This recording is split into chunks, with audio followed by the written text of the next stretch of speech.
సింగరేణి బొగ్గు బావులను వేలం వేయాలన్న కేంద్ర నిర్ణయంపై బీఆర్ఎస్ వర్కింగ్ ప్రెసిడెంట్ కేటీఆర్ నిప్పులు చెరిగారు. మోదీ సర్కార్ సింగరేణికి ప్రశ్నార్థకం చేసే కుట్ర జరుగుతోందని మండిపడ్డారు. 16 ఎంపీలున్న టీడీపీ వైజాగ్ స్టీల్ ప్రైవేటీకరణకు అడ్డుకట్ట వేసిందని బీఆర్ఎస్ వర్కింగ్ ప్రెసిడెంట్ కేటీఆర్ గుర్తు చేశారు. కానీ తెలంగాణలో కాంగ్రెస్ బీజేపీ ఎంపీలు 16 మంది ఉన్న సింగరేణి బొగ్గు గనుల వేలం వేయడమేంటని మండిపడ్డారు. కేంద్ర నిర్ణయాన్ని సీఎం రేవంత్ రెడ్డి ఎందుకు వ్యతిరేకించడం లేదని ప్రశ్నించారు. మా పార్టీ అధ్యక్షులు తెలంగాణ తొలి ముఖ్యమంత్రి కేసీఆర్ గారు ఒకసారి కాదు కొన్ని వేల సార్లు చెప్పింటారు 24-25 ఏళ్లలో తెలంగాణ ప్రాంతానికి తర్వాత తదనంతరం తెలంగాణ రాష్ట్రం ఏర్పడిన తర్వాత తెలంగాణ రాష్ట్రానికి ఒక రక్షణ కవచం, ఒక శ్రీరామ రక్ష టీఆర్ఎస్ అనే పార్టీ, తర్వాత బీఆర్ఎస్ అనే పార్టీ అనే మాట కొన్ని వేల సార్లు చెప్పింటారు. స్వీయ రాజకీయ అస్తిత్వమే శ్రీరామ రక్ష తెలంగాణ ప్రాంతానికి, తెలంగాణ రాష్ట్రానికి అనే మాటను కూడా కొన్ని వేల సార్లు చెప్పారు. దానికి గొప్ప ఉదాహరణ ఈరోజు ప్రస్ఫుటంగా ప్రజల ముందు కనబడుతున్నది ఏంటిది, ప్రత్యక్షంగా మనందరి ముంగట ఆవిష్కృతమవుతున్నది ఏంటిది అంటే, ఈరోజు దేశంలో జరుగుతున్న తాజా ఉదంతం, మన రాష్ట్రంలో రేపు జరగబోతున్న ఒక దృష్టాంతమే దానికి గొప్ప ఉదాహరణ. కేసీఆర్ గారు 16 పార్లమెంట్ సీట్లు ఇవ్వండి, మనం కేంద్రంలో ఈ సంకీర్ణ శకంలో ఒక నిర్ణయాత్మకమైన పాత్రలో ఉంటామని తెలంగాణ ప్రజలకు అప్పీల్ చేసినప్పుడు, ఇక్కడ ఈరోజున్న ముఖ్యమంత్రి రేవంత్ రెడ్డి గారితో సహా చాలామంది మాట్లాడినారు. ఏం చేస్తారు 16 ఎంపీలతో కేసీఆర్ గారు, ఏం చేయగలరు అని మాట్లాడినారు.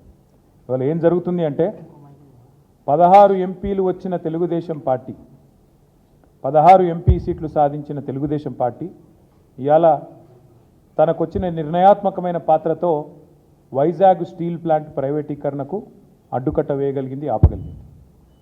వైజాగ్ స్టీల్ ప్లాంట్ ప్రైవేటీకరణ ఈరోజు 16 ఎంపీలతోనే ఆగిపోయింది.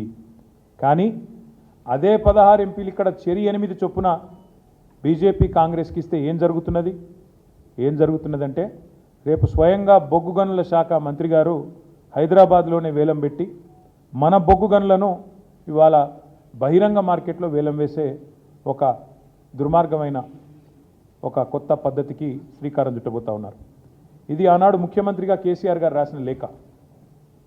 2021 డిసెంబర్ 8 కేసీఆర్ గారి లేఖ ఏమని, సింగరేణి అనేది ఒక ప్రభుత్వ రంగ సంస్థ.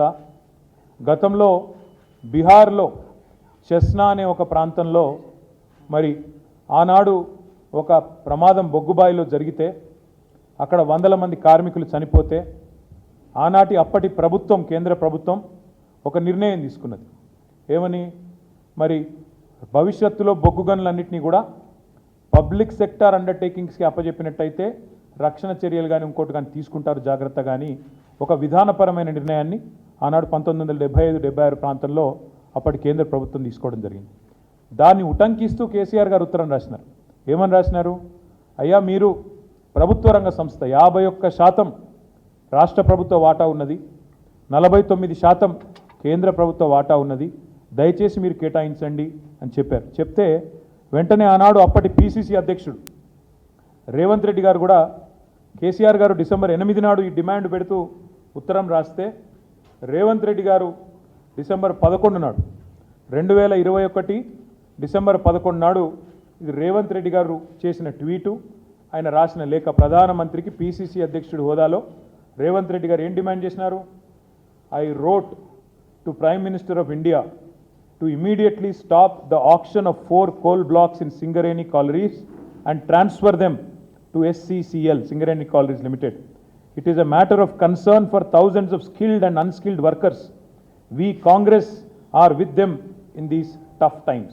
ఇంకా లేఖ చాలా వివరంగా ఉన్నది. కోల్ బ్లాక్స్ని నేరుగా అలాట్ చేయాలి సింగరేణికి, ఆక్షన్ పెట్టవద్దు అని ఆనాడు పీసీసీ అధ్యక్షుడి హోదాలో గౌరవ పార్లమెంట్ సభ్యుడిగా రేవంత్ రెడ్డి గారు ప్రధానమంత్రి గారికి రాసిన ఉత్తరం. కేసీఆర్ గారు రాయంగానే 3 రోజులకు రేవంత్ రెడ్డి గారు కూడా పేపర్లో ఆనాడు వచ్చిన కథనాలు, రేవంత్ రెడ్డి అర్జెస్ ప్రధానమంత్రి to stop the auction of coal blocks. ఆనాడు ప్రదేశ్ కాంగ్రెస్ కమిటీ అధ్యక్షుడిగా రేవంత్ రెడ్డి.